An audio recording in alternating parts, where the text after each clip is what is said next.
तो मैंने बच्चों पीछे वाला जो था कुछ प्रॉब्लम की वजह से वो लास्ट क्वेश्चन कंप्लीट नहीं हो पाया था, तो ये हम इस वीडियो में इसको कंटिन्यू करते हैं।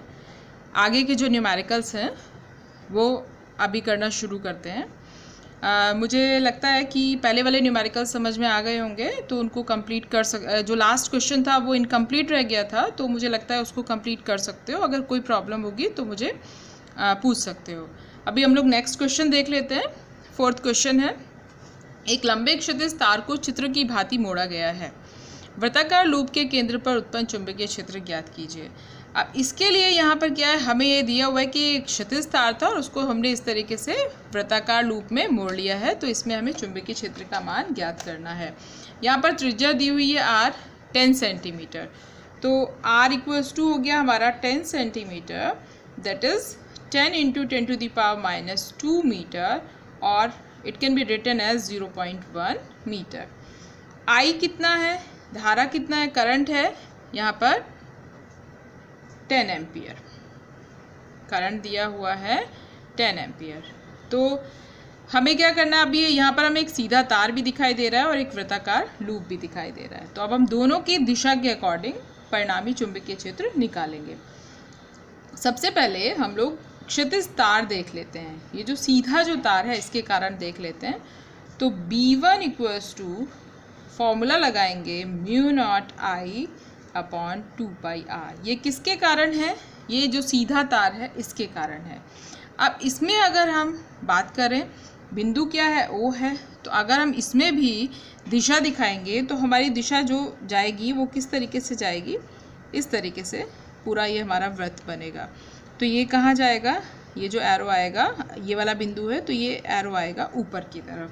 तो यानी कि जो दिशा है वो क्या है, कागज़ के तल के लंबवत ऊपर की ओर है। तो μ0 अपॉन 2π की वैल्यू हमें पता ही है, 2 × 10⁻⁷ है, I हो गया 10, और R है हमारे पास में कितना, 0.1 मीटर। सॉल्व करेंगे तो ये वैल्यू आ जाएगी 2 × 10⁻, ये 0 लगाया, 10⁻⁵ वेबर पर मीटर स्क्वायर, और it can be written as newton per ampere metre. दूसरा जो है वो B2 निकालेंगे, किसके लिए, वृत्ताकार कुंडली की वजह से निकालेंगे। वृत्ताकार जो लूप है हमारा धारावाही लूप, उसके केंद्र पर निकालना है। अब वृत्ताकार लूप के लिए हमारे पास फॉर्मूला होता है μ0I अपॉन 2r, तो यहाँ पर हम इसको लिख लेते हैं। तो μ0 की वैल्यू रखेंगे 4π × 10⁻⁷, and I is 10 and this one 2, R is 0.1। अब इसको जब हम सॉल्व करेंगे तो आंसर आएगा हमारा, मैं यहाँ पर डायरेक्ट आंसर लिख देती हूँ, 6.28 × 10⁻⁵ वेबर पर मीटर स्क्वायर। ये हमारा आंसर आएगा। इसमें जो दिशा है वो किसमें, हम यहाँ पर एरो में लगा देती हूँ, इसमें दिशा किधर थी, ऊपर की ओर थी, और इसमें जो दिशा है वो किधर आएगी, कागज़ के तल के लंबवत नीचे की ओर आएगी। हम यहाँ पर देख भी सकते हैं। तो अब हमें परिणामी चुंबकीय क्षेत्र निकालना है। परिणामी चुंबकीय क्षेत्र के लिए हम अब यूज़ करेंगे, क्योंकि B1 भी हमने निकाल लिया है, B2 भी निकाल लिया है, तो B equals to B1 plus B2, लेकिन दोनों की दिशा क्या है, अपोजिट है एक दूसरे के, तो ये वैल्यू हो जाएगी 2 × 10⁻⁵ एंड माइनस 6.28 × 10⁻⁵। इसको हम कैलकुलेट करेंगे, 10⁻⁵ कॉमन ले लेंगे, 2 - 6.28, माइनस में आंसर आ रहा है -4.28 × 10⁻⁵। ये हमारा आंसर आ जाएगा वेबर पर मीटर स्क्वायर, और दिशा क्या हो जाएगी इसकी, नीचे की ओर हो जाएगी। नेक्स्ट क्वेश्चन है, अब हमारा नेक्स्ट क्वेश्चन भी देख लेते हैं इसी के साथ। ये भी सेम है, बस डिफरेंस क्या है, इसीलिए दोनों क्वेश्चन मैंने साथ साथ बताया कि डिफरेंस क्या है कि ये वृत्ताकार जो लूप है ये यहाँ पर स्पेस है और ये क्या हुआ है, यहाँ पर जुड़ा हुआ है। तो इसका मतलब यहाँ पर क्या करना है हमें, यहाँ भी सेम है, B1 और B2 निकालेंगे, एक इस तार के कारण निकालेंगे और एक इस वाले तार के कारण निकालेंगे। तो वैल्यू देख लेते हैं। I दिया हुआ है 10 एम्पियर, त्रिज्या दे रखी है कितनी, 10 सेंटीमीटर, इसको मीटर में कन्वर्ट कर लेंगे। तो सबसे पहले तो वृत्ताकार लूप के कारण निकाल लेते हैं। वृत्ताकार लूप के कारण क्या हो जाएगा, सेम फॉर्मूला लगाना है, वृत्ताकार लूप के कारण चुंबकीय क्षेत्र B1 equals to mu naught I upon 2R। ठीक है, तो म्यू नॉट की वैल्यू रखेंगे, कितनी हो जाएगी 4 पाई इंटू 10⁻⁻⁷, I है 10 अपॉन 2 एंड R इज ये 10 सेंटीमीटर, इसको कन्वर्ट करेंगे तो कितना आ जाएगा 0.1 आ जाएगा। यहाँ पर मैंने गिवन वैल्यूज़ नहीं लिखी है, लेकिन आप सबको पहले गिवन वैल्यूज़ लिखनी है, उसके बाद में फॉर्मूला यूज लिखना है, then you have to solve the question. इसको जब हम सॉल्व करेंगे तो वैल्यू आ जाएगी हमारी, यहाँ से क्लियर है, 2 से 2 काटेंगे, 2 इंटू 3.14 6.28 होता है, तो 6.28 into 10⁻⁻5 weber per metre square आ जाएगा। इसी तरह से हम सीधे तार के कारण निकालेंगे B2। फॉर्मूला लगाएंगे mu naught I upon 2 pi R। Mu naught upon 2 पाई की वैल्यू 2 इंटू 10⁻⁻7, I हो गया 10 और R हो गया 0.1। सॉल्व करेंगे 2 into 10⁻⁻5 weber per metre square. और परिणामी चुंबकीय क्षेत्र के लिए हम फॉर्मूला लगाएंगे B equals to B1 plus B2। इसको हमें सॉल्व करना है और यहाँ पर भी दिशा देखनी है। इसके लिए भी दिशा क्या होगी, ऊपर की ओर होगी, और इसके लिए भी दिशा क्या होगी, ऊपर की ओर ही होगी। एक बार इसको समझने की कोशिश करना। दिशा भी मैंने पहले इस वाले क्वेश्चन में बताई है, और इससे पहले वाले क्वेश्चन में भी, इस वाले क्वेश्चन में भी मैंने दिशा के बारे में बताया कि किस तरीके से दिशा का निर्धारण करना है। तो क्या करना है, यहाँ पर दिशा देख करके, दिशा क्या है, दोनों एक ही समान दिशा में आ रहा है चुंबकीय क्षेत्र की दिशा, तो यहाँ पर हम इसको क्या कर देंगे, ऐड कर देंगे। ऐड करने के बाद हमें फाइनल वैल्यू मिल जाएगी। अब जो नेक्स्ट टाइप है क्वेश्चन का, वो इस तरह से अगर दे दिया जाए, हमें कुछ एंगल दे दिया जाए, एंगल के लिए अभी कोई एंगल का मतलब खंड कोई दे दिया जाए, तो उसके लिए हम क्या करेंगे, यहाँ पर हमें दिया हुआ है ये 90 डिग्री एंगल और ये वृत्ताकार लूप दिया हुआ है, धारावाही लूप, तो और I हमें दिया हुआ है 60 एम्पियर, रेडियस दे दिया 2 सेंटीमीटर, तो R की वैल्यू रखेंगे कितनी, 2 centimetre, that is 2 into 10⁻⁻2 metre. ये इसकी वैल्यू हो जाएगी 2 into 10⁻⁻2 metre. I is given as 60 ampere, I is given as 60 ampere. तो यहाँ पर जब भी कोई वृत्ताकार खंड के लिए हमें चुंबकीय क्षेत्र निकालना होता है, तो उसके लिए हमें क्या करना है, फॉर्मूला देखना है कि हमारा फॉर्मूला क्या होता है। तो उसके लिए हमारे पास फॉर्मूला है B equals to mu naught NI upon 2R, mu naught NI upon 2R, क्योंकि जो ये तार है, धारावाही तार है, इसके कारण केंद्र पर जो चुंबकीय क्षेत्र होगा वो क्या हो जाएगा, 0 हो जाएगा, और जो दूसरा जो चुंबकीय क्षेत्र बचेगा वो किसके लिए बचेगा, धारावाही लूप के कारण हमारे पास चुंबकीय क्षेत्र रह जाएगा। तो अब धारावाही लूप के कारण ही हम यहाँ पर फॉर्मूला लगाएंगे। यहाँ पर n हम कैसे निकालेंगे, n यानी कि फेरों की संख्या। ये जो पूरा एंगल बनता है ये हमारा बनता है 360 डिग्री, लेकिन ये गैप कितना है, 90 डिग्री, तो शेष कितना बच गया, 360 में से हमने 90 माइनस किया, ये बच गया 270 डिग्री। तो n इक्वल्स टू क्या, 270 डिग्री अपॉन जो होल होता है यानी कि 2 पाई 360 डिग्री। इससे हम क्या निकाल सकते हैं, n की वैल्यू निकाल सकते हैं, 0, ये आ जाएगा 3/4। ये वैल्यू इसमें पुट करनी है। b equals to mu naught की वैल्यू 4 पाई इंटू 10⁻⁻7, n की वैल्यू 3/4, I है 60 और नीचे 2R था, 2R था हमारा कितना, 2 इंटू 10⁻⁻2। तो इसको सॉल्व करने के बाद हमें आंसर मिल जाएगा। सेम कुछ और क्वेश्चंस भी दिए हुए हैं बुक में, तो उन क्वेश्चंस को ट्राई करेंगे जिससे कि पता चल जाए कि इनको कैसे करना है, इनका मेथड पता चल जाए। इसके बाद जो दूसरा टाइप आता है क्वेश्चन का, वो क्या है, ये हमारे पास क्वेश्चन है। एक इलेक्ट्रॉन धनात्मक y अक्ष की दिशा में 2 × 10⁻6 मीटर प्रति सेकेंड की चाल से गति करता है। एक चुंबकीय क्षेत्र B equals to 0.3J plus 0.4K tesla आकाश में उपस्थित है। इलेक्ट्रॉन पर लगने वाला चुंबकीय बल का परिमाण तथा दिशा ज्ञात कीजिए। ये हमें क्वेश्चन दिया हुआ है। यहाँ पर एक तो हमें वेग दिया हुआ है v क्या दिया हुआ है 2 × 10⁻6 मीटर दिया हुआ है। किस दिशा में? y अक्ष की दिशा में। तो y अक्ष की दिशा में अगर हम एकांक सदिश हमें याद हो, यूनिट वेक्टर याद हो, तो x के लिए हम i लेते हैं, y के लिए हम j लेते हैं और z के लिए हम k लेते हैं। तो ये कितना हो जाएगा 2 × 10⁻6 j, क्योंकि y अक्ष की दिशा में है।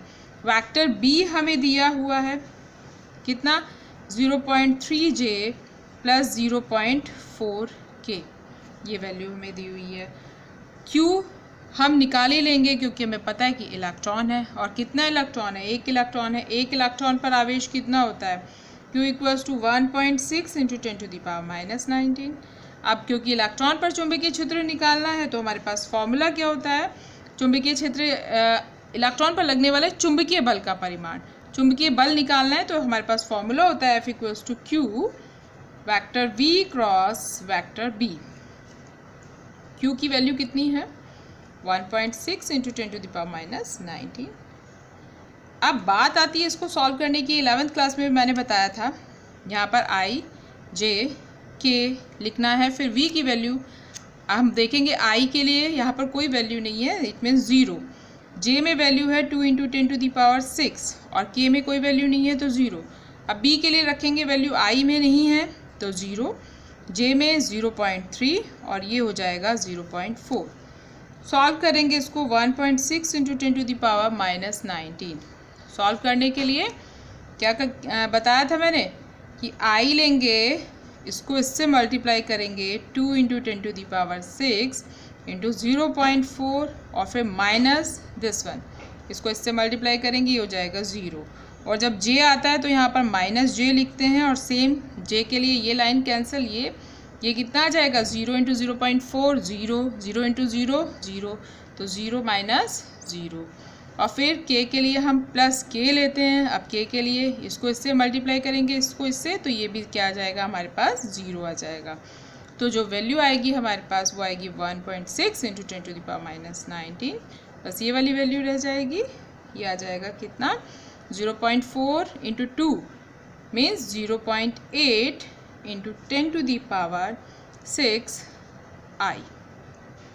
मल्टीप्लाई कर लेंगे इसको 16 को 8 से, 1.6 को 0.8 से, तो ये मल्टीप्लाई करके आ जाएगा 1.28 × 10⁻13 i। और चुंबकीय बल है तो इसकी यूनिट क्या हो जाएगी?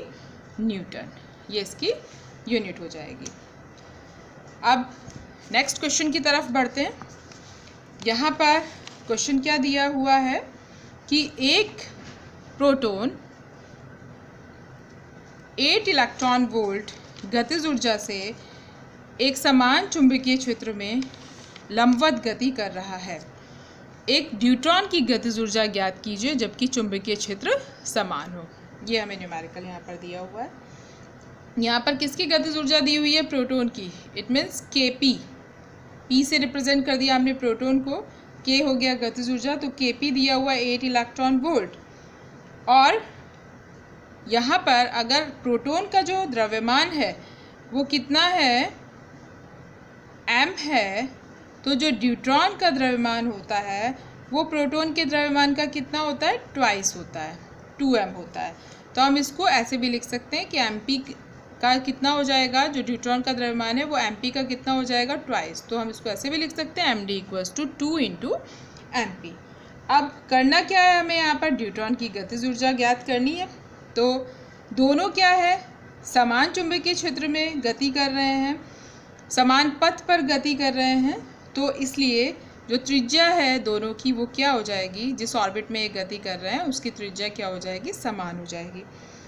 r का हमारे पास फॉर्मूला आता है गतिज ऊर्जा के साथ में 2mk/qb। यहाँ पर चुंबकीय क्षेत्र समान है तो वैल्यू क्या आ जाए बचेगी हमारे पास? 2mp kp/qb